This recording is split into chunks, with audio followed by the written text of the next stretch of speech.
Pour être précis, c'est un amendement d'appel, a dit le rapporteur en quelque chose, bon, et je le remercie de cette position. Je voudrais quand même préciser 2 ou 3 petites choses. D'abord, les dotations de droit commun, bien sûr, et en particulier la DSIL ou la DSID, peuvent déjà prendre en charge ces travaux. Le Sénat a d'ailleurs recommandé de mieux coordonner les interventions, notamment avec les prêts de la Caisse des dépôts, pour avoir un bon levier, si je puis dire, sur les opérations lourdes. J'entends ce que vous dites, ce qui est évidemment positif. Le reversement aux collectivités, par ailleurs, sur les amendes de police, sont fléchés vers les travaux de sécurité routière et notamment de voirie. Il s'élevait à 311 millions pour les communes et EPCI et 64 millions pour les départements en 2019. Alors, bien sûr, c'est une possibilité aussi de mobiliser pour ce qu'on appelle les ponts, mais les ouvrages d'art en général.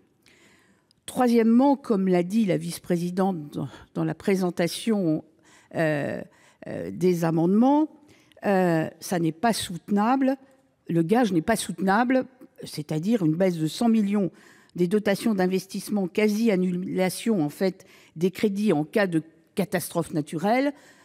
Pour toutes ces raisons, évidemment, je vais donner un avis défavorable. Mais je suis consciente, bien sûr, de ce sujet important. Nous en avons déjà parlé, monsieur le sénateur, et je voulais vous dire que dans le cadre de la mise en place de l'Agence nationale de cohésion des territoires au 1er janvier de l'année 2020 qui vient, nous avons déjà un certain nombre de programmes qui sont gérés déjà par aujourd'hui le CGET, demain l'ANCT, et je pense effectivement qu'il serait intéressant de créer un programme ouvrage d'art, si je puis dire. D'autant plus qu'au-delà de ce qui est là une affaire financière aujourd'hui, il y a aussi une affaire d'ingénierie, d'accompagnement en technicité.